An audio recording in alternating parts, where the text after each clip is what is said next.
નમસ્કાર મિત્રો, મહેન્દ્રાઝના રિજનલ ચેનલમાં હું તમારું સૌનું સ્વાગત કરું છું. આજે હું તમારા સમક્ષ ઇતિહાસ પર આપણે વૈદિક કાળ લઈને આવી છું. આના પહેલાં તમે 2 વિડીયો દેખ્યા હોય તો તમને ધ્યાન આવી ગયું હશે કે સિંધુ ખીણની સભ્યતા શું હતી, કેવી રીતે તેનો ઉદ્ભવ થયો અને કેવી રીતે એનું પતન થયું. એના પછી હવે આજે હું તમારા સામે આ બીજો ઇતિહાસનો બહુ મહત્વનો મુદ્દો લઈને આવી છું, જે છે વૈદિક કાળ. વૈદિક કાળને આપણે જ્યારે વાત કરીએ ત્યારે 2 ભાગમાં વિભાજિત કરવામાં આવે છે. એક છે ઋગ્વૈદિક કાળ અને બીજું છે ઉત્તર વૈદિક કાળ. તો આપણે આજે આ સ્લાઇડના માધ્યમથી થોડુંક ભણવાનો ટ્રાય કરીએ કે કેવી રીતે આગળ ઇતિહાસ શું હતું, વૈદિક કાળ શું હતું, કેવી રીતે એનું શરૂઆત થઈ અને એના આગળ વિશેની માહિતી મેળવીએ. વૈદિક યુગ એટલે આપણે બધા સ્કૂલમાં જ્યારે વાંચ્યું હતું ત્યારે એટલું યાદ હશે બધાને કે વૈદિક કાળ એટલે એવો કાળ કે જે દરમિયાન વેદનું નિર્માણ થયું. વેદ એટલે શું હોય? તો વેદ એટલે એક પ્રકારનો ગ્રંથ કહી શકાય, જેના દ્વારા આપણને જે ધર્મનું આધ્યાત્મિક નોલેજ હતું એ આપણને પ્રાપ્ત થતું હતું. બરાબર? તો વૈદિક યુગની શરૂઆત ક્યારે કરવામાં આવી હતી? 1500 વૈદિક કાળની શરૂઆત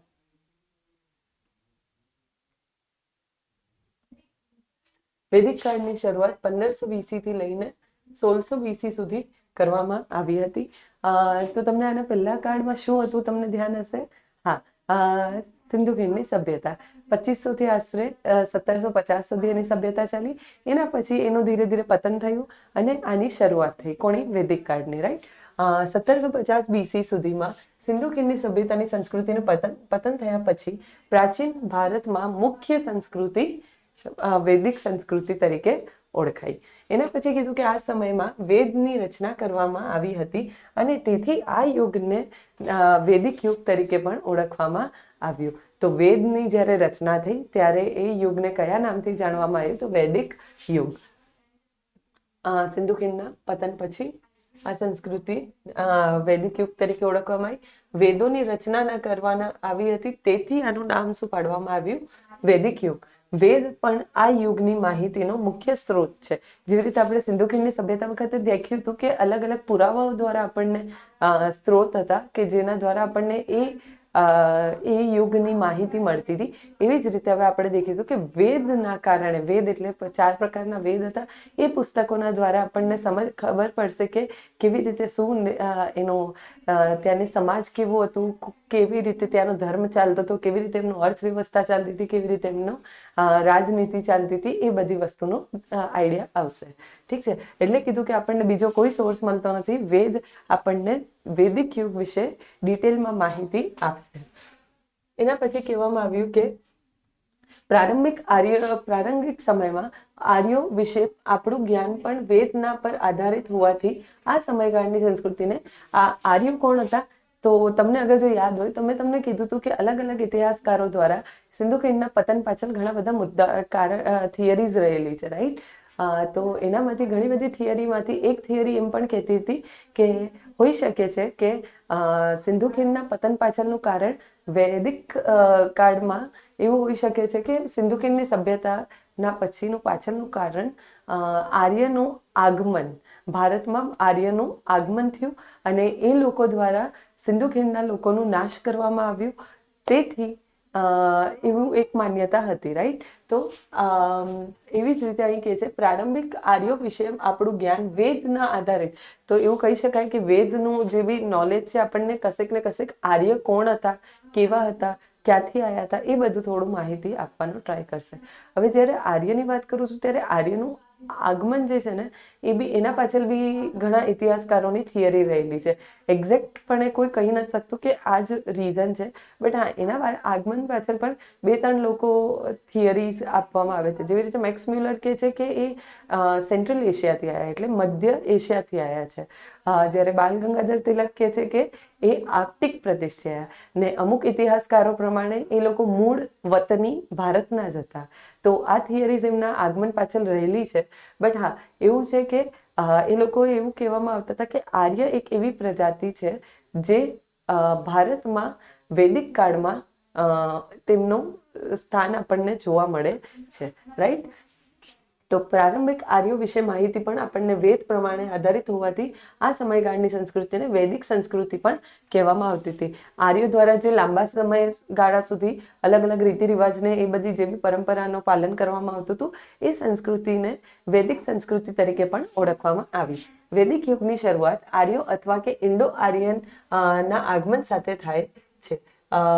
મતલબ શું કહે છે કે જ્યારે આર્યન પ્રજાતિ આવી ભારતમાં અને એ જે ભારતમાં આગમન થઈને જે એરિયામાં ધીરે ધીરે એ લોકો સંસ્કૃત બોલતા હતા અને ભારતમાં રહેતા થયા તો એટલા માટે એ લોકોને ઇન્ડો આર્યન તરીકે પણ ઓળખવામાં આવે છે. હવે એના પછી આપણે દેખીએ કે વેદ શું છે. સૌથી પહેલા વેદ શબ્દનો અર્થ થાય છે કે પવિત્ર આધ્યાત્મિક જ્ઞાન. વેદ શબ્દ તો તમને આવું પૂછી શકે કે વેદ શબ્દનો અર્થ શું થાય છે, તો પવિત્ર આધ્યાત્મિક જ્ઞાન. આ વેદને અચૂક માનવામાં આવતા હતા કારણ કે તેઓ સર્વોચ્ચ આધ્યાત્મિક જ્ઞાન આપે છે. એટલે સૌથી વધારે સર્વોચ્ચ આધ્યાત્મિક જ્ઞાન કોણ આપે છે, તો વેદ આપણને સાચો જ્ઞાન આપે છે. રાઈટ. શરૂઆતમાં વેદ મૌખિક રીતે, તો શું પહેલેથી જ આપણને આ જે ગ્રંથ આજે મળે છે ઋગ્વેદ, યજુર્વેદ, સામવેદ, તો એ લેખિત હતા તો ના. સૌથી પહેલા જ્યારે એ બન્યા ત્યારે મૌખિક રીતે મૌખિક પરંપરાનો અનુસરણ કરીને એ આગળ વધતું હતું. જેવી રીતે પેઢી દર પેઢી જ્ઞાન આપવામાં આવે એ મૌખિક રીતે વેદનું જ્ઞાન આપવામાં આવતું હતું. પછી થોડા લાંબા સમય સુધી એ મૌખિક રહ્યું અને પછી ધીરે ધીરે એ જે પુસ્તકના રૂપમાં આપણા સમક્ષ આવ્યું. વેદ શબ્દ સંસ્કૃત શબ્દ એટલે કે વિદ પરથી આવ્યો છે, જેનો અર્થ થાય છે જાણવું.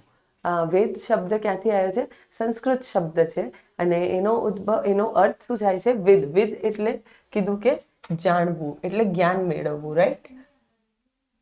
એના પછી કહે છે કે વેદ એ અનિવાર્યપણે પ્રાર્થના અને સ્ત્રોતનું સંકલન છે. એટલે એવું પણ માનવામાં આવે છે કે આ વેદ આપણને શું બતાવે છે, કઈ રીતે ભગવાનની પ્રાર્થના અને સ્ત્રોત વિશે એવું આધ્યાત્મિક જ્ઞાન આપવાનું કામ કરે છે. જે કવિઓ અને તેમના વિવિધ પરિવાર દ્વારા વિવિધ દેવતાઓને આપવામાં આવતું હતું. મતલબ એ વખતે એ લોકો અલગ અલગ દેવી દેવતાઓને પૂજતા હતા અને એમને ડેડિકેટ કરીને આ વેદ બનાવવામાં આવ્યા હતા. આ ચાર વેદના સંહિતા એટલે કે સંગ્રહ પણ કહેવાય છે. બરાબર. જે ચાર વેદોનું જે બી જ્ઞાન છે એને સંહિતા પણ કહેવામાં આવે છે. તે અર્થ કે તે સમયે મૌખિક પરંપરાનું પ્રતિનિધિત્વ કરે છે. બરાબર. પછી કીધું સ્ત્રોત મૌખિક રીતે વાંચવો, શીખવો અને પ્રસારિત કરવામાં હોવાથી જ્યારે તેઓ વધુ સારી રીતે રચાયેલા હતા ત્યારે તે લખવામાં આવ્યા ન હતા. લોકોને ઓરલ જ નોલેજ વધારે હોતું હતું એટલા માટે લોકોને એટલું કંઠસ્થ હોતું હતું, યાદ રહેતું હતું કે જેથી કરીને શું થતું હતું કે લખવાની ક્યારેય જરૂરત પડી નથી. એટલે એ લોકો લખવા કરતાં વધારે યાદદાસ્ત શક્તિના કારણે એ યાદ રાખવા પર વધારે મહત્વ આપતા હતા. ઠીક છે. સ્ત્રોતનો એ થઈ ગયું. આ કારણોસર કોઈ પણ સંહિતા સંપૂર્ણપણે નિશ્ચિતતા સાથે તારીખ કહી શકાતી નથી. એટલે આ વેદનું એક્ઝેક્ટ ડેટ આપણને કહી શકાતું નથી, જાણવામાં આવતું નથી. હા, એટલું આશરે અંદાજે છે કે 1500 થી લઈને એ 600 ઈસવીસન પૂર્વે સુધી બન્યું છે. પણ એનો એક્ઝેક્ટ ડેટ ક્યારે છે એ આપણને નોલેજ આવતું નથી કારણ કે મૌખિક રીતે એક વંશ દર વંશ એટલે પેઢી દર પેઢી આગળ વધતી ગઈ. એટલા માટે એવું કહી નથી શકાતું કે આ કાળ દરમિયાન એક્ઝેક્ટ આ ડેટે લખવામાં આવી યા બનવામાં આવી છે. ડન. એના પછી કીધું કે દરેક સંહિતા કેટલી સદીઓમાં સમયગાળા દરમિયાન સંગ્રહનું પ્રતિનિધિત્વ કરે છે. હમણાં જ આપણે આગળ દેખ્યું કે સંહિતા શું હતું, તો વેદનું જે ચારે પ્રકારના વેદ છે એનું સંગ્રહને સંહિતા કહેવાય છે. તો શું કહે છે કે દરેક સંહિતા કેટલીક સદીઓના સમયગાળા દરમિયાન સંગ્રહનું પ્રતિનિધિત્વ કરે છે. પછી કીધું કે આ 4 વેદોમાં સંકલિત કરવામાં આવ્યું છે. એક છે ઋગ્વેદ, બીજું છે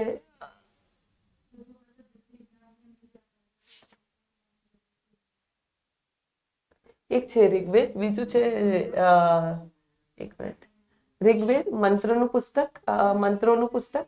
પછી કીધું કે સામવેદ. સામવેદ એટલે શું કહેવામાં આવે છે,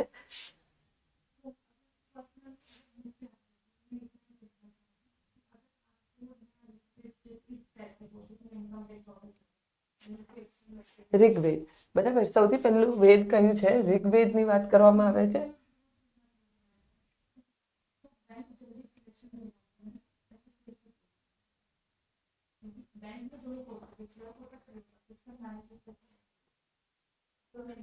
ઋગ્વેદ પહેલું કયું કીધું કે ઋગ્વેદ મંત્રોનું પુસ્તક એટલે મંત્ર ઉચ્ચારણ માટેનું એ પુસ્તક પણ છે. પછી મંત્રો માટેનું એટલે એ મંત્રો વિવિધ વિવિધ પ્રકારના 1000થી પણ વધારે જે મંત્ર છે એ આપણને આના દ્વારા જાણવા મળે છે. બરાબર. સામવેદ એટલે જાપનું પુસ્તક એટલે આપણને આને સંગીત માટેનું પણ એક પુસ્તક કહેવામાં આવે છે. કેમ કે એ સંગીતથી રિલેટેડ આપણને જ્ઞાન આપવાનું કામ કરે છે. પછી કહેવામાં આવ્યું કે યજુર્વેદ. યજુર્વેદ એટલે ધાર્મિક વિધિનું પુસ્તક પણ તરીકે પણ ઓળખવામાં આવે છે. ધાર્મિક વિધિ એટલે યજ્ઞ વિધિ કેવી રીતે કરવી એ બધું વિશે માહિતી આપણને આના દ્વારા મળે છે એટલે એને યજુર્વેદ કહેવાય છે. એના પછી આવ્યું અથર્વવેદ. અથર્વવેદ એટલે એવું કહેવાય છે કે કદાચ એ ક્યાંક ને ક્યાંક આપણને જાદુઈ મંત્રો એટલે કે કુદ્રષ્ટિ છે યા પછી રોગથી કઈ રીતે દૂર રખાય એ બધી વિશેનો માહિતી આપે છે. એટલે આ પ્રકારના 4 પુસ્તક છે. જ્યારે આપણે વૈદિક કાળ ભણીએ ને ત્યારે એને 2 ભાગમાં વિભાજિત કરવામાં આવે છે. એક છે ઋગ્વેદિક કાળ અને બીજું છે ઉત્તર વૈદિક કાળ.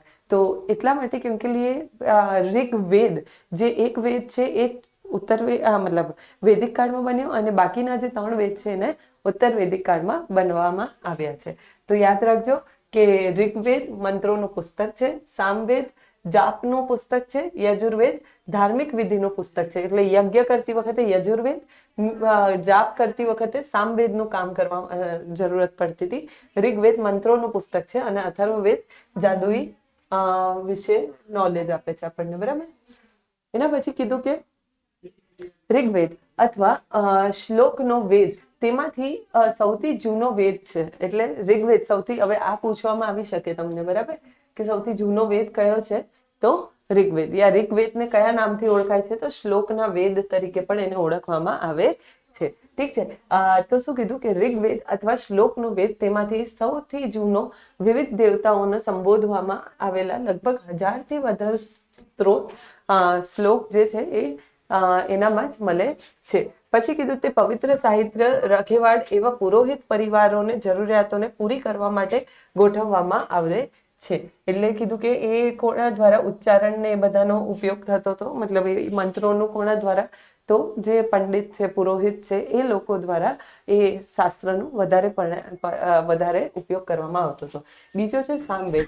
સામવેદ અથવા મંત્રનો વેદ. બરાબર. મંત્રનો વેદ શ્લોકની પસંદગીથી બનેલ જે લગભગ સંપૂર્ણ રીતે ઋગ્વેદમાંથી દોરવવામાં આવે છે જે સંગીતના સંકેતો સાથે પ્રદાન કરે. એટલે સૌથી વધારે યાદ રાખજો કે સામવેદ આપણને શેનો નોલેજ આપે છે તો સંગીતથી કયો વેદ જોડાયેલો છે તો સામવેદ. જે સંગીતથી સંકેતતા તે પ્રદાન કરવામાં આવે છે અને પવિત્ર ગીતોનું પ્રદર્શન માટે સહાયક તરીકે બનાવેલ છે.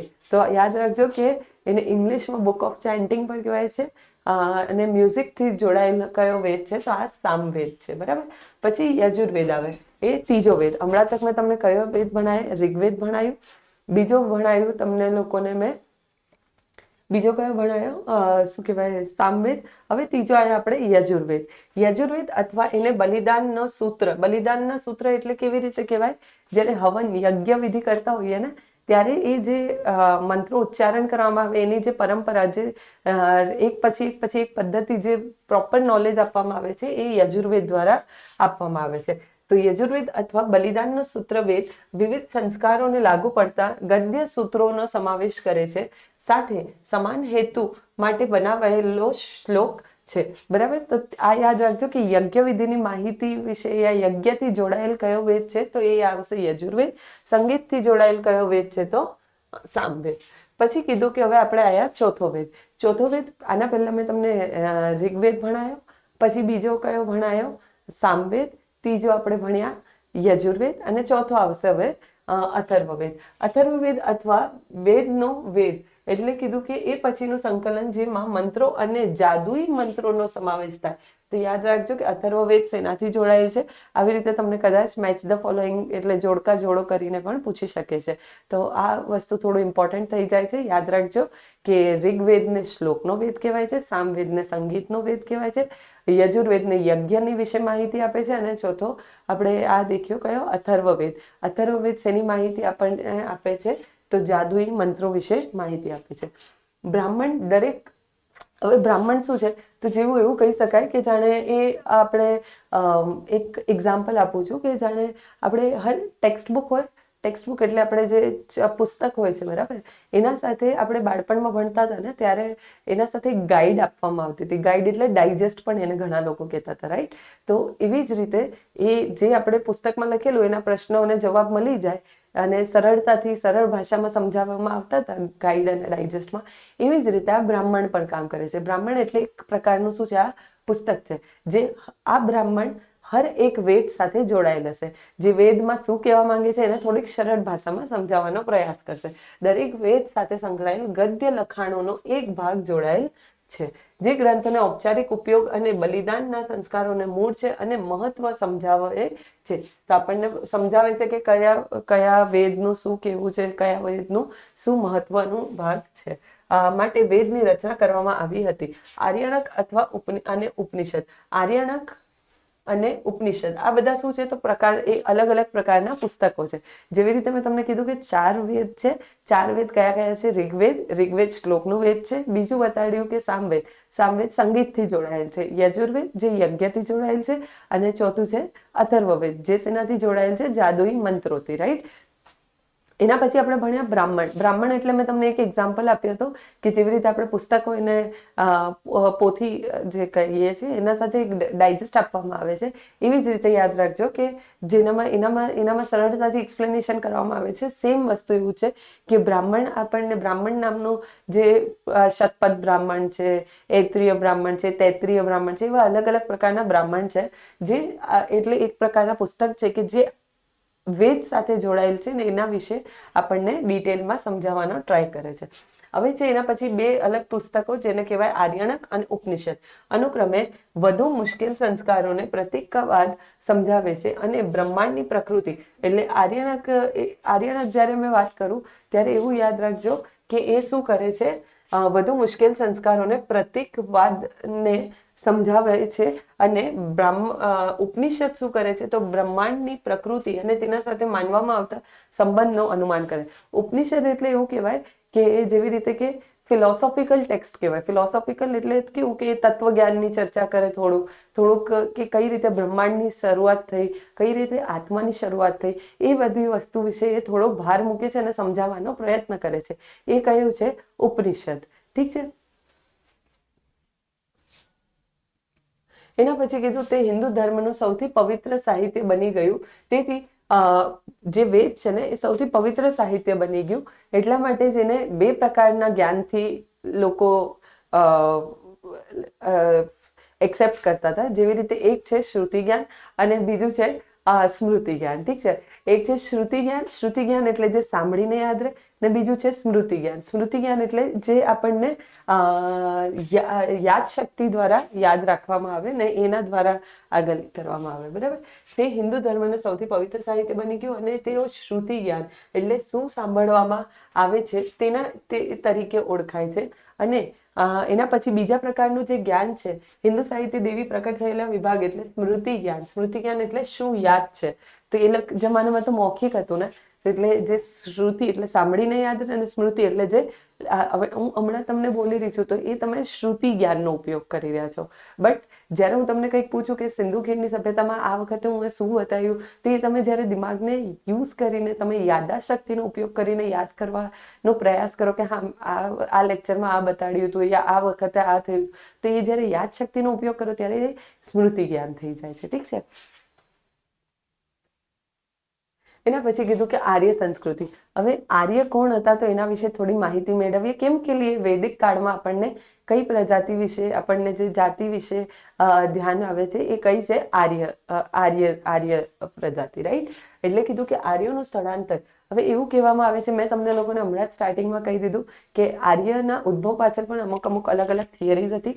જેવી રીતે કે અમુક લોકો એવું માને છે કે આર્ય લોકો અહીંના મૂળ હતા, મૂળ અહીંનું જ હતું એમનું. બીજી થિયરી એવું કહે છે કે જેવી રીતે અમુક એક્સપર્ટ હતા, જેવી રીતે મેક્સ મ્યુલર હતા, તો એ એવું માનતા હતા કે આર્યનો ઉદ્ભવ સેન્ટ્રલ એશિયા એટલે કે મધ્ય એશિયાથી થયું. જ્યારે કે બાલ ગંગાધર તિલક જે હતા એમના પ્રમાણે આર્ય જે હતા એ આર્કટિક પ્રદેશથી આવ્યા હતા. ઠીક છે. અને અમુક લોકોના પ્રમાણે એ યુરોપથી પણ આવ્યા. તો તો મતલબ આ એનો ઉદ્ભવ એક્ઝેક્ટ આપણને આઈડિયા નથી આવતો, કારણ કે વૈદિકનું જે વેદ વખતે જે નોલેજ હતું એ મૌખિક હતું, એટલા માટે એની માહિતી આપણને લેખિત નહોતા, એટલા માટે આપણે એક્ઝેક્ટ પ્રમાણે નથી કહેતા કે એનો ક્યાંથી ઉદ્ભવ થયો. હવે આર્યોનું સ્થળાંતર તો આપણે એવું કન્સિડર, પણ જે માન્યતા છે એ પ્રમાણે એવું મનાય છે, ઘણા લોકો બહુમતી એવું માને છે કે તેઓ સેન્ટ્રલ એશિયાથી આવ્યા. તો એ ચર્ચાનું આગળ વધારીને હું એમ કહેવા માંગુ છું કે આર્યોનું સ્થળાંતર હડપ્પન સંસ્કૃતિના પતન પછી થોડી સદી પછી તે જ પ્રદેશમાં એક નવી સંસ્કૃતિનો વિકાસ થયો અને ધીમે ધીમે ગંગા જમુનાના મેદાન. તો યાદ રાખજો કે તેઓ આયા સપ્ત સિંધુવાલા પ્રદેશથી ભારતના, અને એ લોકો ધીરે ધીરે ધીરે ધીરે કઈ તરફ આગળ વધ્યા, ગંગા અને યમુનાના. અને આ એક વસ્તુ યાદ રાખજો કે વૈદિક કાળમાં એ લોકો માટે જે સંપત્તિ જેવી વસ્તુ કશી હતી નહીં, એમના માટે સંપત્તિ એટલે એમના માટે એમનો જે પશુધન હતું એને જ એ લોકો સંપત્તિ માનતા હતા. એ વખતે પૈસા યા જમીનને મહત્વ નહોતા આપતા, એ વખતે કોણે મહત્વ આપતા હતા? એ લોકો પશુને સૌથી વધુ મહત્વ આપતા હતા. પછી કીધું કે આ સંસ્કૃતિમાં એટલે સૌથી પહેલા એ લોકો આયા ક્યાંથી? તો સપ્ત સિંધુ વાળા પ્રદેશ. સપ્ત સિંધુ એટલે કઈ? 7 નદીઓનું સંગમ વાળો પ્રદેશ. 7 નદીઓ એટલે કઈ? 5 તો પંજાબની, 5 પંજાબની તમને લોકોને ધ્યાન હશે. કઈ કઈ છે? ના ધ્યાન હોય તો હું ફરીથી યાદ કરાવી દઉં. ઝેલમ, રાવી, ચિનાબ, સતલજ, અને એક કઈ રહી ગઈ? ઝેલમ, રાવી, ચિનાબ, બિયાસ અને સતલજ. આ 5 નદીઓનો સંગમ પ્લસ સરસ્વતી અને સિંધુ, એમ કરીને આ 7 નદીઓનો પ્રદેશને સપ્ત સિંધુ વાળો પ્રદેશ કહેવાય છે. તો જ્યારે આર્યનું આગમન થાય છે ત્યારે તેઓ સપ્ત સિંધુ વાળા પ્રદેશથી એટલે અહીં ઇન્ડસ વાળા પ્રદેશથી એ લોકો ધીરે ધીરે ધીરે ગંગા બાજુ આવવાનો એ લોકો આવતા થયા.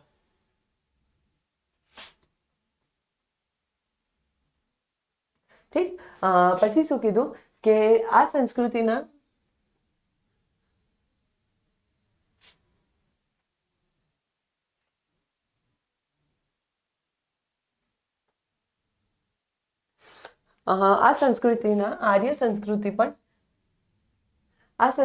આર્ય સંસ્કૃતિ તરીકે પણ ઓળખાય છે. કેમ ઓળખાતું હશે? તમને ધ્યાન આવી ગયું હશે. કેમ કે આર્યનું આગમન થયું અને એ લોકો ધીરે ધીરે શું કરતા હતા? એ લોકોનો જે રીતિ રિવાજ અને પરંપરા ફોલો કરતા ગયા એને, અને પછી લાંબા ગાળા સુધી રહ્યા, એટલા માટે એને આર્ય સંસ્કૃતિ તરીકે પણ કહેવાય છે. આર્ય અર્ધ વિચરતી પશુપાલન લોકો હતા. એટલે આ લોકોનું કામ શું હતું? પ્રજાતિ કેવી હતી? પશુપાલક હતી. બરાબર. આ લોકો મેજોરિટી, મેં તમને હમણાં એ જ કીધું કે આ લોકોનું ધન કઈ પૈસો નતો યા સંપત્તિ નથી. એ લોકોની સંપત્તિ એટલે જ એ લોકો પશુઓને સંપત્તિ માનતા હતા. ઠીક છે. એટલે આર્યો અર્ધ વિચરતી પાલક લોકો હતા. વૈદિક યુગની શરૂઆત ભારત ગંગા મેદાન પર આર્યને વ્યવસાય સાથે થઈ હતી. એટલે શું કહે છે કે તેઓ ભારતમાં સપ્ત સિંધુ, જેવી રીતે મેં હમણાં તમને કીધું કે એ લોકો ક્યાંથી આવ્યા? સૌથી પહેલા સપ્ત સિંધુ વાળા પ્રદેશથી આગળ વધીને એ લોકો ગંગા તરફ આગળ વધ્યા. ઠીક છે. પછી કીધું કે વૈદિક યુગની શરૂઆત ભારત અને ગંગા મેદાનમાં આર્યના વ્યવસાય સાથે થઈ. એટલે એ લોકો થોડો વ્યાપાર પણ કરતા હશે. એ લોકો માટે એ વખતે તો પશુ જ મેઇન રહેતું હતું. બરાબર. તેઓ સંસ્કૃત બોલતા હતા અને એક ઇન્ડો યુરોપિયન ભાષા પણ બોલતા હતા. આ ઘણી વાર પૂછાય છે કે તેઓ આર્ય લોકોની મૂળ ભાષા કઈ હતી? તો સંસ્કૃત હતી. દેખો, ધીરે ધીરે કેવું હતું? સિંધુ કીની સભ્યતા આપણે બોસ્ટોફેડ્રોન જે ભાષા હતી, એટલે કે કેવી? ડાબાથી જમણી ને જમણાથી ડાબા હાથ બાજુ વાળી. બરાબર. તો એ અલ્ટરનેટ, એને બોસ્ટોફેડ્રોન કહેતા હતા. એ લિપિ હજી તક કોઈ વાંચી શક્યું નથી. બરાબર. બટ એના પછીનો જે યુગ આવ્યો એ કયો હતો? વૈદિક કાળ. તો વૈદિક કાળમાં તો આર્યનું આગમન થયું, અને આર્યની જે મૂળ ભાષા હતી એ કઈ હતી? તો કે સંસ્કૃત, અથવા એવું કહેવાય છે કે એ લોકો ઇન્ડો યુરોપિયન ભાષા પણ વાપરતા હતા. એટલે ઇન્ડિયા અને યુરોપની જે મિક્સ ભાષા હોય એ પણ વાપરતા હતા, એવું કહેવામાં આવે છે.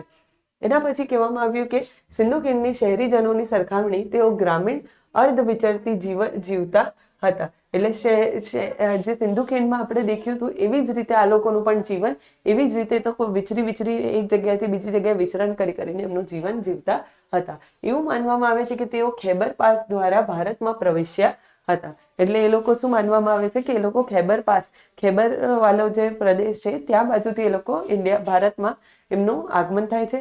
આર્યો સિંધુ અને સરસ્વતી નદીના કિનારે સ્થાયી થયા. એટલે સ્ટાર્ટિંગમાં એ લોકો ક્યાં બાજુ, મેં તમને બતાડ્યું કે એ લોકો સિંધુ ખીણની સભ્યતા બાજુ આગળ સિંધુ નદીના કિનારે રહ્યા, અને પછી ધીરે ધીરે જેમ જેમ સમય વધતો ગયો તેમ તેમ એ લોકો કઈ બાજુ શિફ્ટ થાય છે, ગંગાવાલા પ્રદેશ બાજુ. બરાબર. તેઓ જે દેવી દેવતાઓની પૂજા કરતા હતા તેમને સન્માનમાં તેઓ ઘણા સ્ત્રોતની રચના પણ કરી હતી. એટલે એ લોકો જેને પૂજા કરતા હતા તેમના જ સન્માન આપવા માટે, તેમની પૂજા અર્ચના કરવા માટે એમને ઘણા બધા શ્લોકનું પણ નિર્માણ કર્યું. બરાબર. પછી શું કીધું, પ્રારંભિક વૈદિક કાળને 1500 BC થી 1000 BC નો છે, જેને ઋગ્વેદિક કાળ તરીકે પણ ઓળખવામાં આવશે હતો. બરાબર. એટલે યાદ રાખજો કે ઋગ્વેદિક કાળને મતલબ આ વૈદિક કાળને, પ્રારંભિક વૈદિક કાળને કયા નામથી ઓળખવામાં આવે છે, તો ઋગ્વેદિક કાળથી પણ ઓળખવામાં આવે છે. શરૂઆતમાં આર્યો સપ્ત સિંધુ વાલા પ્રદેશ પર, એટલે 7 નદીઓની ભૂમિ તરીકે ઓળખવા વાલા પ્રદેશ પર રહેતા હતા, અને પછી ધીરે ધીરે એ લોકો કઈ તરફ શિફ્ટ થયા, ગંગાવાલા રીજન બાજુ. બરાબર. આ 7 નદીઓ હતી સિંધુ. પછી આના જૂના નામ પણ છે, તો ઘણી વાર તમે આ યાદ રાખજો કે આના જૂના નામ પણ પૂછી લેવામાં આવે છે. તો આપણે જે આજની ડેટમાં, મોડર્ન ડેટમાં જે યાદ રાખીએ છીએ કે જેલમ, રાવી, ચિનાબ, બિયાસ, સતલજ પ્લસ ઇન્ડસ, અને એના પછી શું કીધું એક સરસ્વતી. તો આ 7 નદીઓની જગ્યાએ એવું કહેવામાં આવે છે કે જૂની યાદ રાખવી બી જરૂરી છે. તો તમે થોડુંક ધ્યાન રાખજો. સિંધુ નદીને તો પહેલા સિંધુ જ કહેવામાં આવતા હતા. વિપાસ એટલે આપણે આજની ડેટમાં શું કહીએ છીએ ને, બિયાસ. વિતાસ્તા એટલે શું કીધું કે જેલમ. પુરુષની મતલબ શું કીધું, પરુષની એટલે રાવી, અને આસ્તિકની એટલે ચેનાબ, અને શુતુન્દ્રી એટલે સતલજ, અને સરસ્વતી. એવી રીતે આ 7 નદીઓ, આ 1, આ 2, આ 3, આ 4, આ 5, અને આ 6, અને આ 7, એવી રીતે કરીને આ 7 નદીઓને સંગમને શું કહેવાય છે, સપ્ત સિંધુ વાળો પ્રદેશ. રાઈટ.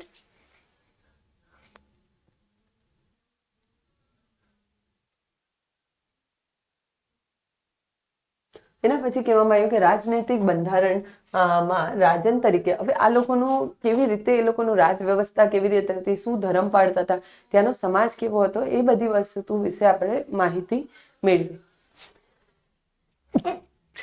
સોરી. રાજનૈતિક બંધારણમાં રાજનૈતિક બંધારણમાં રાજન તરીકે ઓળખવામાં આવતા હતા. એટલે રાજા, જેવી રીતે રાષ્ટ્રના મુખ્ય હતા એને રાજા કહીએ છીએ, તે જમાનામાં એ લોકો શું કહેતા હતા, રાજનૈતિક બંધારણમાં જે રાજન તરીકે ઓળખાતા રાજા સાથે સરકારના રાજાશાહી સ્વરૂપને સમાવેશ થતો હતો. એટલે તે વખતે બી કંઈક રાજા જેવો કોન્સેપ્ટ હતો. બટ હા, તે વખતે કોઈ ફેમસ રાજા નહોતા આપણને જાણવા મળતા. બરાબર. બટ હા, એટલું દેખાય છે કે રાજતંત્રમાં એ લોકો આપણને એક રાજા હશે, એના રાજશાહી સ્વરૂપમાં સરકારનો સમાવેશ થતો હતો. બરાબર. એટલે રાજા હશે જે પૂરું પ્રોપર જે વહીવટ કરતો હશે એ વખતે, એવું કહેવામાં આવે છે. પછી ત્યાંનો સમાજ કેવો હતો, તો કે પિતૃ પ્રધાન પરિવારોમાં ઋગ્વેદિક સમયમાં સૌથી મોટું સામાજિક એકમ હતું. એટલે કયું સૌથી મોટું સામાજિક એકમ હતું, તો જન એટલે સમૂહ. બરાબર. લોકોનો સમૂહ, જે જન હતું એ સૌથી મોટું સામાજિક એકમ હતું. સામાજિક જૂથને અધિક્રમિક વિભાજન કુલ, કુટુંબ, ગામ, વિશુ તરીકે, જન તરીકે કરવામાં આવ્યું. એટલે કુલ એટલે ફેમિલી, ગ્રામ એટલે ગામડું, વિશુ એટલે વિશુ, અને જન તરીકે પણ કરવામાં આવ્યું હતું. એટલે આ અલગ અલગ જેવી રીતે આજની ડેટમાં આપણે રાષ્ટ્ર, પછી રાજ્ય, પછી જિલ્લા, તાલુકા, અને એવી રીતે ગામડું, આવી રીતે વિભાજિત કરવામાં આવે છે આજની તારીખમાં. એવી જ રીતે એ જમાનામાં અલગ રીતે આવી રીતે કહેવામાં આવતું હતું. રાઈટ. એસેમ્બલી અને સભાઓમાં, સમિતિઓમાં કહેવામાં આવતી હતી. એટલે તે જમાનામાં પણ શું થતું હતું, લોકો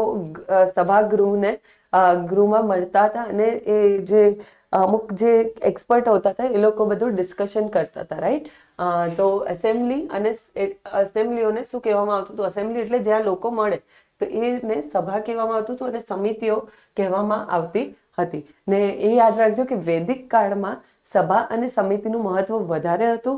તે વખતે સભા અને સમિતિમાં સ્ત્રીઓને પણ પરમિશન હતી. એ લોકો સ્ત્રીઓ પણ આનામાં ભાગ લઈ શકતી હતી. પણ જ્યારે આપણે ઉત્તર વૈદિક કાળ તરફ જઈશું ત્યારે દેખીશું કે ત્યાં સ્ત્રીઓને પરમિશન નતા મળતી સભા અને સમિતિનો ભાગ બનવાની. રાઈટ. આદિવાસી સામ્રાજ્યનું ઉદાહરણ ભરત, મત્સ્ય, યદુ અને પુરુષ, આ બધા જે હતા આ બધા જે હતા એ શું છે? એના અલગ અલગ સામ્રાજ્ય ધીરે ધીરે ઉદ્ભવી રહ્યા હતા. તેઓનો સભાઓ અને સમિતિઓનો ભાગ લેવાની છૂટ હતી. એટલે સ્ત્રીઓને સભા અને સમિતિમાં ભાગ લેવાની છૂટ હતી. મેં તમને આ પોઈન્ટ હમણાં કહી દીધો. ત્યાં મહિલા કવિઓ, એટલે તે વખતે મહિલાનું યાદ રાખજો, વૈદિક કાળ દરમિયાન મહિલાઓની સ્થિતિ સમાજમાં સારી હતી. ઠીક છે. જેમ જેમ આપણે ઉત્તર વૈદિક કાળ તરફ આગળ વધીશું તેમ તેમ જોઈશું કે ત્યાં સ્ત્રીઓનું જે સન્માન છે એ થોડું ઘટતું ગયું. ત્યાં સ્ત્રીઓને પછી ધીરે ધીરે કેવું કે સ્ત્રીઓનું જે માન, મતલબ જે પદ છે સમાજમાં એ પુરુષો કરતા ઘટતું ગયું. બરાબર. અને ધીરે ધીરે પછી એ લોકોને અલગ અલગ જ્ઞાન, મતલબ વેદનું નોલેજ લેવાની ના પાડવામાં આવી. પછી અલગ અલગ પ્રકારનું એમના સાથે ભેદભાવ શરૂ થતું ગયું. બરાબર. બટ આ વૈદિક કાળ દરમિયાન મહિલાઓની સ્થિતિ સારી હતી એ પ્રૂફ છે. અને કીધું કે તે વખતે કેમ કે એ લોકો સભા અને સમિતિમાં પણ ભાગ લેતા હતા. અને ત્યાં મહિલાઓની કવિઓ પણ હતી, જેને એટલે ફિમેલ પોએટ, મતલબ પોએટ બી હતી, એટલે પોએટેસ પણ હતી. અપાલા, લોપામુદ્રા, વિશ્વરા અને ઘોષા, આ બધા નામ યાદ રાખજો કેમ કે આ બહુ જ ઇમ્પોર્ટન્ટ છે, ઘણીવાર પૂછાઈ પણ જાય છે. સ્ત્રીઓની કવિઓ પણ હતા અને સ્ત્રીઓને સભામાં પણ ભાગ લેવાનો છૂટ હતી. એના પછી કીધું કે પશુઓ, ખાસ કરીને ગાય, એક મહત્વપૂર્ણ પ્રાણી હતું. એ વખતે એ લોકો માટે સંપત્તિ જ કઈ હતી? તો ગાય. બરાબર. ગાય મતલબ પશુઓ હતા. પશુઓમાં પણ ખાસ કરીને એ લોકો કેને સંપત્તિ માનતા હતા? ગાયને. પછી કીધું કે પ્રારંભિક વૈદિક સમાજમાં એક પત્નીત્વ હતો, અને પરંતુ રાજવીઓ અને ઉમદા પરિવારોને બહુ પત્નીત્વ હતા. એટલે જ્યારે જે ઘર હતું, જે શું કહેવાય આપણે જ્યારે રોયલ ફેમિલીઝ, એટલે જે રાજાઓનું ઘર હતું તે વખતે ત્યાં બહુ પત્નીત્વ પ્રથા દેખવા મળતી હતી. પણ જ્યારે આપણે કહીએ કે સામાન્ય ઘરમાં આ એક પત્નીત્વ વાળી પ્રથા હતી. બરાબર. પછી કહેવામાં આવ્યું કે બાળ લગ્ન પ્રતિબંધિત હતા અને સામાજિક ભેદભાવો અસ્તિત્વમાં હતા, પરંતુ તે કઠોર અને વારસાગત ન હતા. એટલે આનો મતલબ એવું કહે છે કે યાદ રાખજો કે વૈદિક કાળ અને ઉત્તર વૈદિક કાળમાં 2-3 ડિફરન્સ આ જ મેઇન છે. એક તો મહિલાઓની પરિસ્થિતિ જે હતી ને વૈદિક કાળમાં સમાન હતી અને સારી હતી. પણ ઉત્તર વૈદિક કાળમાં જ્યારે આપણે જોવા જઈએ ત્યારે ત્યાં મહિલાઓની સ્થિતિ જે હતી એ ધીરે ધીરે કેવી થતી ગઈ? પડવાનું શરૂ થયું. એના પછી જ્યારે આપણે સમાજની વાત કરીએ, સમાજ એટલે જ્યારે આપણે વર્ણ વ્યવસ્થાની વાત કરીએ ત્યારે યાદ રાખજો કે વૈદિક કાળમાં વર્ણ વ્યવસ્થા જોવા મળે છે આપણને. બરાબર. ત્યાં આપણને આ જે ઉપનિષદ છે એનામાં પણ મેન્શન છે, અને બધા જે શું કહેવાય ગ્રંથમાં મેન્શન છે કે ત્યાં વર્ણ વ્યવસ્થા હતી 4 પ્રકારની. 4 પ્રકારની વર્ણ વ્યવસ્થામાં કયા આવશે? એક આવશે બ્રાહ્મણ, બીજા આવશે ક્ષત્રિય, ત્રીજા આવશે વૈશ્ય અને ચોથા આવશે શૂદ્ર. ઠીક છે. તો બ્રાહ્મણ વર્ગ જે હતો એ એવું માનવામાં આવતું હતું કે એ સમાજમાં સર્વોચ્ચ સ્થાન ધરાવતા, મંત્રનું સ્થાન, મતલબ મંત્ર એ બધું કરવાની જે પરમિશન હતી એ કોણ હતી? પંડિત અને જે બ્રાહ્મણો હતા એમને હતી. એના પછી આવશે આપણે દેખ્યું કે ક્ષત્રિય વર્ગ એવો કે જે રાજા રાજવીઓ જે બી હતા એ બધા ક્ષત્રિય વર્ગમાં આવતા હતા. એના પછી વૈશ્ય એટલે કે જે વ્યાપારી વર્ગ હોય એ બધો કેનામાં આવે છે? આપણે શું કહેવાય વૈશ્યમાં. અને શૂદ્ર એટલે જે જાતિ એવી જાતિ કે જે એવું માનવામાં આવતું હતું કે એ જે વોશરમેન હોય યા પછી જે સૌથી સમાજમાં એવું ગણવામાં આવતું હતું તે વખતે કે જે નીચેનો સ્તર હશે એ કોનો હશે? શુદ્ર જાતિનો હશે. ઠીક છે. તો પછી આના પછી કહેવામાં આવ્યું કે શરૂઆતમાં પ્રારંભિક કહેવાનું વાત એવી હતી કે સૌથી પહેલાં યાદ રાખજો કે મહિલાઓની સ્થિતિ સારી હતી, જ્યારે ઉત્તર વૈદિક કાળમાં મહિલાઓની સ્થિતિ ધીરે ધીરે પડતી થઈ. પછી બીજો પોઈન્ટ એમ હતો કે વર્ણ વ્યવસ્થા વૈદિક કાળમાં હતી પણ એને રૂઢિચુસ્ત પ્રમાણે એને ફોલો નહોતા કરવામાં આવતો, જ્યારે કે ઉત્તર વૈદિક કાળમાં ફોલો કરવામાં આવશે. જ્યારે આપણે વૈદિક કાળમાં દેખીશું ત્યારે વ્યવસાય વારસાગત નહોતો, બટ અહીં જ્યારે આપણે દેખીશું ઉત્તર વૈદિક કાળમાં ત્યારે કેવું થઈ જશે? એ વારસાગત થઈ જશે. ઠીક છે. એટલે આપણને અગર જો પૂછે કે વૈદિક કાળમાં શું વર્ણ વ્યવસ્થા જોવા મળતી હતી, તો જોવા તો મળતી હતી પણ એને ચુસ્તપણે પાલન થતું નહોતું. પછી કીધું કે પ્રારંભિક વૈદિક સમયગાળામાં અર્થવ્યવસ્થામાં પશુપાલન અને પશુપાલન કરનારા લોકોને સમાવેશ થતો હતો. પશુપાલન કરવાવાળા લોકોને શું કરવામાં આવતું હતું? એટલે બેસિકલી એ પશુપાલક જ હતા, જે વૈદિક કાળમાં આર્ય જેમ આપણે માનીએ છીએ એમને. તે જેઓ કૃષિનો અભ્યાસ કરતા હતા, એટલે એ લોકો બીજું શું કામ કરતા? એક તો પશુને પાળતા હતા, પણ સાથે સાથે કૃષિનો અભ્યાસ કરતા હતા અને ઘોડાના રથ પણ ચલાવતા હતા. નદીઓને ઉપયોગ કરીને પરિવહન માટે પણ થતો હતો. એટલે નદીઓ, આ તો આપણે સિંધુ ખીણ વખતે બી દેખ્યું ને, લોથલ એક હતો સૌથી મોટો બંદર હતો કે જ્યાંથી આપણને ખબર પડે છે કે નિકાસ અને આયાત થતો હતો, બરાબર, એ જમાનામાં પણ. અને એવી જ વાત કરવામાં આવી કે તે વખતે પણ, એટલે આર્ય આ જે સિંધુ વૈદિક કાળ છે તે વખતે પણ આપણે લોકોને જોવા મળે છે કે નદીઓનો ઉપયોગ પરિવહન માટે થતો હતો. શરૂઆતમાં વેપાર વિનિમય પદ્ધતિ દ્વારા હાથ ધરવામાં આવતા હતા. વેપાર વિનિમય એટલે જ્યારે એક પર્સનને સપોઝ કરો કે મને ઘઉંની જરૂરત છે તો બીજા પર્સનને દૂધની જરૂરત છે, તો આ બંને એકબીજાને વેપાર વિનિમય એક્સચેન્જ કરીને એ લોકો આપસમાં એ કરી દેતા હતા, બરાબર, એ સાઠગાંઠિયા જેવી હોય. પરંતુ પછીથી નિષ્ક એટલે શરૂઆતમાં એ લોકો સાટા પદ્ધતિ જેવો ઉપયોગ કરતા હતા, પણ પછી ધીરે ધીરે જેમ જેમ સમય આગળ વધતો ગયો તેમ તેમ એ લોકો સોનાના સિક્કા, જેને નિષ્ક તરીકે પણ નામ આપવામાં આવે છે, શું કીધું? પરંતુ પછીથી, એટલે શરૂઆતમાં એ લોકો સાટા પદ્ધતિનો ઉપયોગ કરતા હતા, પણ પછીથી એ લોકો નિષ્ક નામના સિક્કાનો ઉપયોગ કરવામાં આવતો હતો. પછી કીધું કે લોકો, હવે તે વખતે આ હતું આનું આર્થિક જીવન, બરાબર. વૈદિક કાળમાં આર્થિક જીવન આવું હતું. હવે આપણે દેખીએ કે એ લોકો શું ધાર્મિક ક્રિયાઓ કેવી રીતે હશે? કોણ દેવી દેવતાઓને પૂજતા હશે? શું ધર્મની જે રીત રિવાજ હતી એ કેવી રીતે હશે? રાઈટ. તો એ લોકો પૃથ્વી, અગ્નિ, પવન, વરસાદ અને ગર્જના, એટલે કે આપણે જે વીજળી, બરાબર, એ વરુણ, એ બધાનું આપણે શું કહેવાય, આ 4-5 ભગવાનને જે પૂજતા હતા વગેરે જેવી કુદરતી શક્તિઓને, દેવતાઓને રૂપ આપીને પૂજા કરતા હતા. યાદ રાખજો કે એ લોકો તે વખતે ધાર્મિક હતા, તો ઓબ્વિયસલી હતા. કેવી રીતે ખબર પડે છે? કારણ કે એ લોકો પણ આપણને જોવા મળે છે કે પ્રકૃતિને અલગ અલગ જેવી રીતે કે શું કહેવાય, અગ્નિ છે તો એને અગ્નિદેવ કરીને નામ આપતા હતા. પૃથ્વીને પણ એ લોકો ભગવાન તરીકે, દેવી દેવતાનો સ્વરૂપ આપીને એ લોકો પૂજા કરતા હતા. ઇન્દ્ર ગર્જના સાથે બહુ સૌથી મહત્વપૂર્ણ દેવતા હતા. એટલે એ લોકો ઇન્દ્રને શું માનતા હતા? ગર્જના એટલે ખબર પડી તમને કયા ભગવાનની વાત કરવામાં આવે છે? ઇન્દ્રદેવની વાત કરવામાં આવે છે. તો આ બધા 5 ભગવાન જે હતા એ બધામાંથી સૌથી વધુ મહત્વનો ભાગ કોણ ભજવતા હતા? સૌથી વધારે મહત્વ કોણે આપવામાં આવતું હતું? ઇન્દ્રને. ઇન્દ્રને સૌથી મહત્વપૂર્ણ દેવતા હતા. અન્ય દેવતાઓ પૃથ્વી, અગ્નિ, વરુણ, પૃથ્વી એટલે અગ્નિ, વરુણ એટલે વરસાદ અને વાયુ એટલે પવન દેવતા હતા. સ્ત્રી દેવતાઓ એટલે સ્ત્રી મહિલાઓને પણ એ લોકો દેવી તરીકે પૂજતા હતા. જેવી રીતે કે ઉષા, સ્ત્રી દેવતાઓ એટલે સ્ત્રી દેવીઓ, જે દેવી છે એ કોણ હતી? ઉષા અને અદિતિ. આ પણ આપણને જે દેવીઓ તરીકે એમની પણ પૂજા થતી હતી એવું માનવામાં આવતું હતું. મંદિરો હતા એ વખતે પણ નહોતા.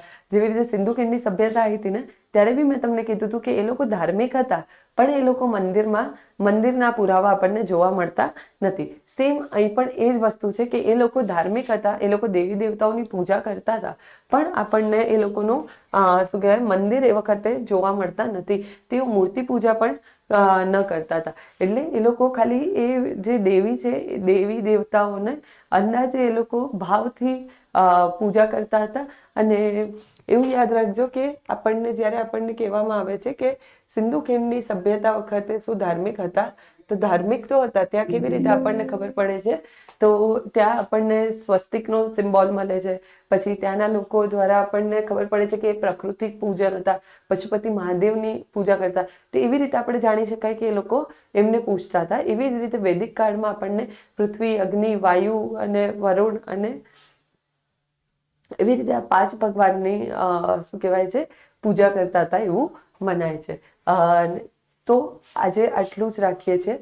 બટ હું તમને છે 5 મિનિટમાં ટ્રાય કરીશ કે આ વિડીયોમાં જેટલું હતું એનું બધાનો એક ક્રક્સ કહી દઉં. રાઈટ?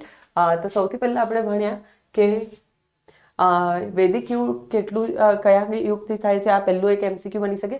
1500 BC થી 600 BC ના વચ્ચે બની શકે. પછી કીધું કે 1750 આશરે સિંધુ ખીણની સભ્યતાનું નાશ થયું હતું. વેદોની રચના કરવામાં આવી હતી. વેદ નામથી જ આ કાળને વૈદિક કાળ તરીકે પણ ઓળખવામાં આવે છે.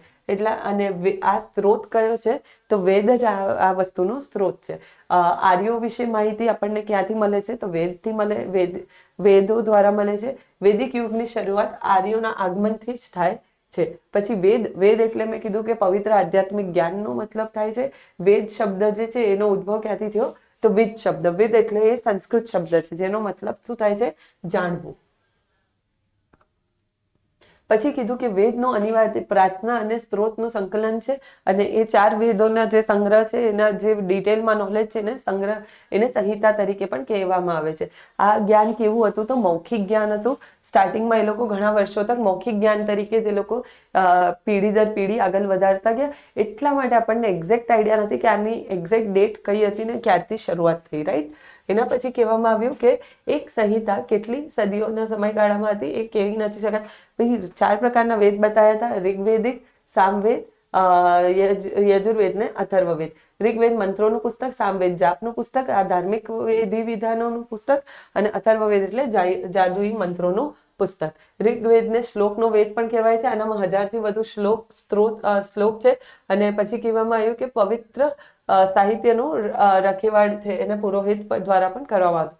પછી આવ્યું સામવેદ. સામવેદમાં મેં તમને કીધું મહત્વનું એટલું છે કે સંગીતના સંકેત વિશે માહિતી આપે છે. ભગવાનને પ્રાર્થના કઈ રીતે કરાય એ બધાનો વિશે માહિતી આપે છે. બલિદાનનો યજુર્વેદને શું કહેવાય, બલિદાનનો સૂત્રનો વેદ કહેવાય છે. કારણ કે યજ્ઞ કેવી રીતે કહેવાય એ યજ્ઞ વિધિ આપણને આના દ્વારા બતાવવામાં આવી છે. પછી મેં તમને બતાવ્યો ચોથો પ્રકાર જે કયો હતો,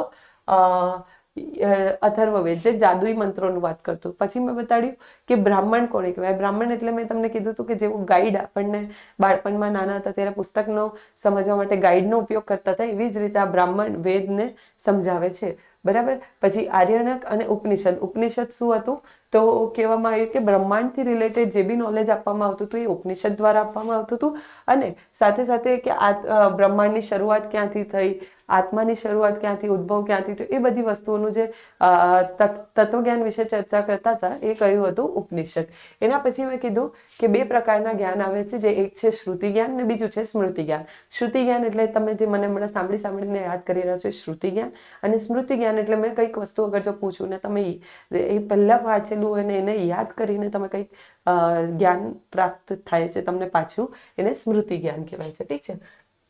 એના પછી આપણે ભણ્યા કે આર્યોનું સ્થળાંતર, કે આર્યની સંસ્કૃતિ. આર્યોની સંસ્કૃતિ એટલે વૈદિક કાળ. વૈદિક કાળને આર્યોની સંસ્કૃતિ તરીકે પણ ઓળખવામાં આવી. કારણ કે એ જમાનામાં આર્ય દ્વારા એક લાંબા ગાળા રીત રિવાજનું અનુસરણ કરીને એક જે સંસ્કૃતિનો ઉદ્ભવ થયો તેને વૈદિક સંસ્કૃતિ યા આર્ય સંસ્કૃતિ તરીકે પણ કહેવામાં આવે છે. હવે મેં કીધું કે આર્યોનું જે હતા એ લોકો પશુપાલક હતા. મેં કીધું તો એમના માટે મેઇન પૂંજી કઈ હતી, તેમના જે પશુ છે એમાં પણ ખાસ કરીને જે ગાય છે તે તેમની પૂંજી હતી. બરાબર. પછી કીધું કે વૈદિક યુગની શરૂઆત ભારત અને ગંગા. મેં તમને એ બી કીધું કે વૈદિક સૌથી પહેલા એ લોકો આવશે કઈ બાજુ, સપ્ત સિંધુ વાળા પ્રદેશથી આવશે અને ધીરે ધીરે જેમ જેમ સમય વધતો જશે તેમ તેમ એ ગંગા બાજુ આગળ વધતા જશે. તેઓની ભાષા કઈ હતી, આપણે એક MCQ પૂછી શકાય તો એ શું આવશે, સંસ્કૃત ભાષા હતી અને એ લોકોને ઇન્ડો યુરોપિયન ભાષા પણ હતી. સિંધુ ખીણના શહેરીની સરખામણી પણ હતી. પછી કીધું કે ખૈબર પાસથી આવ્યા અને આર્યોને સરસ્વતી અને સિંધુ નદીના કિનારે સ્થાયી થયા. તો આ યાદ રાખજો, આ ઇમ્પોર્ટન્ટ પોઈન્ટ છે. પછી કીધું કે એના પછી મેં કહેવામાં આવ્યું દેવી દેવતાઓની પૂજા કરતા હતા અને સન્માન આપતા હતા. 1500 ઋગ્વેદિક કાળ, વૈદિક પ્રારંભિક વૈદિક કાળને ઋગ્વેદિક કાળ તરીકે પણ ઓળખવામાં આવે છે, કારણ કે ઋગ્વેદનું નિર્માણ જ ઋગ્વેદિક પ્રારંભિક વૈદિક કાળમાં થયું હતું. પછી કીધું કે એ લોકો આર્ય જ્યારે આવ્યા ત્યારે એઓ સપ્ત સિંધુ વાળા પ્રદેશમાં રહીને વસ્યા. સપ્ત સિંધુ એટલે 7 નદીઓનું સંગમ, જેમાં 5 તો પંજાબની નદીઓ એટલે જેલમ, રાબી, ચિનાબ, સતલજ અને બિયાસ, અને 2 અજી એટલે કે સિંધુ અને સરસ્વતી. એવી રીતે કરીને આ પૌરાણિક એના નામ પણ આપેલા છે, તો તમે થોડુંક યાદ રાખી લેજો તો એ કદાચ MCQ પૂછે તો એનામાં કામ લાગી જશે. બરાબર. એવી રીતે કરીને પહેલા એ 7 નદીઓ દ્વારા આવ્યા હતા. 7 નદીઓ વાળા પ્રદેશમાં એટલે સપ્ત સિંધુ વાળા પ્રદેશમાં આવ્યા હતા અને પછી ધીરે એ લોકો કઈ તરફ આગળ વધ્યા, ગંગા તરફ. બરાબર. રાજનૈતિક બંધારણ તો મેં કીધું કે રાજા એ વખતે એ જમાનામાં રાજા એટલે રાષ્ટ્રના મુખ્ય હતા, એટલે રાજાને કહેવામાં આવતા હતા. પછી એ જમાનામાં એમનું પ્રતિનિધિત્વ એ જ કરતા હતા. આપણો સમાજ તે વખતે વૈદિક સમાજ કેવો હતો તો પિતૃપ્રધાન પરિવાર તો હતા, પણ એ જમાનામાં જે સૌથી મોટો એકમ હતો, આ યાદ રાખજો.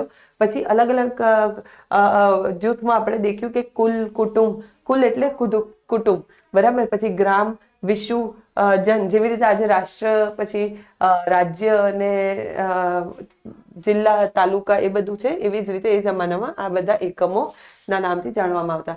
હવે અસેમ્બલી એટલે જ્યાં લોકો આવીને એકત્રિત થાય, ચર્ચા કરે, થોડા નિર્ણયો લે, કાયદાઓ બનાવે, એને શું કહેવાતું હતું, અસેમ્બલી. એટલે એને જે અસેમ્બલી હતી એને એ લોકો પહેલાના જમાનામાં સભા અને સમિતિ, જેવી રીતે આજના જમાનામાં આપણે લોકસભા અને રાજ્યસભા જાણીએ છીએ, એવી જ રીતે એ જમાનામાં સભા અને સમિતિનું ગઠન હતું.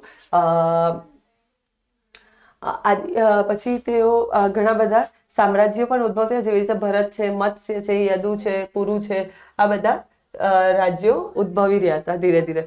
પછી કીધું કે ત્યાં સભાઓ અને સમિતિમાં મહિલાઓને પણ ભાગ લેવાનું પરમિશન હતું. પણ જ્યારે આપણે મેં તમને એક હજી વસ્તુ કીધી હતી કે વૈદિક કાળ દરમિયાન જે વૈદિક યુગ હતું ત્યારે મતલબ પ્રારંભિક વૈદિક યુગ હતું ત્યારે સ્ત્રીઓનું જે સન્માન હતું યા એમનો પદ હતો, એમનો હોદ્દો હતો, એ પુરુષના સમાન હતો. જ્યારે આપણે ઉત્તર વૈદિક કાળ તરફ આગળ વધીશું ત્યારે દેખીશું કે સ્ત્રીઓનું જે પદ છે એ પુરુષો કરતા નીચું થતો ગયો. ધીરે ધીરે પુરુષ એમને પોતાને શું કહેવાય, એમનો પદ જે હતો એ ઉપર ઉઠતો ગયો સમાજમાં. બરાબર. પછી ધીરે ધીરે એવું બી દેખીશું કે અહીં વર્ણ વ્યવસ્થા જે પ્રારંભિક વૈદિક કાળ છે ત્યાં વર્ણ વ્યવસ્થા હતું, પણ જે આપણે કહેવાય કે પ્રારંભિક કાળમાં વર્ણ વ્યવસ્થા હતી પણ રૂઢિચુસ્તપણે ફોલો નતા થતી. બટ જ્યારે આપણે લેટર વૈદિક એટલે કે ઉત્તર વૈદિક કાળ દરમિયાન દેખીશું ત્યારે એ રૂઢિચુસ્ત પ્રમાણે એને ફોલો કરવાનું પણ રહેતું હતું વર્ણ વ્યવસ્થાને. પછી કીધું કે પશુઓ, ખાસ કરીને ગાય એક મહત્વપૂર્ણ પશુ હતું. પછી કહેવામાં આવ્યું કે પ્રારંભિક વૈદિક સમાજમાં એક પત્નીત્વ હતું, પણ જે મોડર્ન રોયલ ફેમિલીઝ હતી એનામાં એક બહુપત્નીત્વ હતું, પણ જે સામાન્ય પ્રજાતિ હતી એમનામાં આપણને એક પત્નીત્વ લગ્ન જોવા મળે. પણ બાળ લગ્ન એટલે કે તે જમાનામાં બાળ લગ્ન, બાળ વિવાહ અલાઉ નહોતું અને સામાજિક ભેદભાવો પણ થતા નહોતા.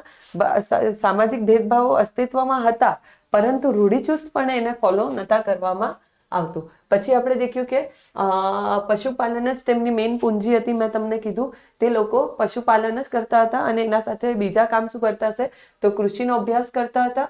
પછી ઘોડાના રથ પણ હાંકતા હતા અને એના પછી કહેવામાં આવ્યું કે તેઓ નદીનો ઉપયોગ પણ પરિવહન માટે કરતા હતા. આ વસ્તુ તો આપણે સિંધુ ખીણ વખતે પણ કરતા હતા. શરૂઆતમાં વેપાર વિનિમય પદ્ધતિ એટલે સાટા પદ્ધતિનો ઉપયોગ કરવામાં આવતો હતો, અને પછી ધીરે ધીરે એ લોકો, મેં કીધું કે નિષ્ક નામનો જે સિક્કો હતો એનો ઉપયોગ કરવામાં આવતો હતો.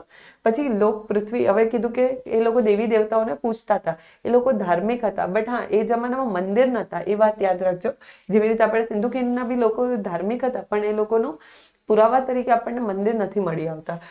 લોકો પૃથ્વી, અગ્નિ, પવન, વાયુ અને જે વરસાદ અને ગર્જના એટલે કે આ કુદરતી શક્તિઓને દેવતાઓનું રૂપ આપીને પૂજા કરતા હતા. ઇન્દ્ર જે હતા એ દેવ હતા. અન્ય દેવતા એટલે પૃથ્વી, અગ્નિ, વરુણ, વાયુ અને વાયુ હતા. સ્ત્રી દેવીઓ એટલે કે ઉષા, અદિતિ આદિ હતા. અને તે વખતે મંદિરના પુરાવા મળતા નથી, પરંતુ આપણને મૂર્તિ પૂજા, પરંતુ આપણને એવું ખબર પડે છે કે શું છે, તે જમાનાના લોકો ધાર્મિક હતા. તો આમ કરીને આ આપણો પ્રારંભિક વૈદિક કાળ એટલે કે ઋગ્વેદિક કાળ આટલું ડિટેલમાં ભણ્યું. હવે નેક્સ્ટ લેક્ચરમાં હું તમારા સામે લઈને આવીશ ઉત્તર વૈદિક કાળ શું છે, કેવી રીતે છે, ત્યાંનો સમાજ અને વૈદિક કાળનો સમાજ કેવી રીતે છે, એ થોડો તફાવત બી આપણે દેખીશું, જેથી કરીને આપણા પ્રશ્નો એક્ઝામમાં પૂછાય તો તમને ઘણો ખાસો આઈડિયા આવી જાય અને તમે એલિમિનેશન મેથડથી તમે તમારા આન્સર તક પહોંચી શકો. આશા રાખું છું કે આ તમારા માટે ભણતરને થોડુંક જ્ઞાનમાં વધારે, અને તમારે થોડુંક જે હવે આના પછી તમે જે ટોપિક, તમારા જે બુક્સ છે, જે સોર્સ છે, એનાથી વાંચો તો તમારા માટે ઇઝી પડે. Thank you.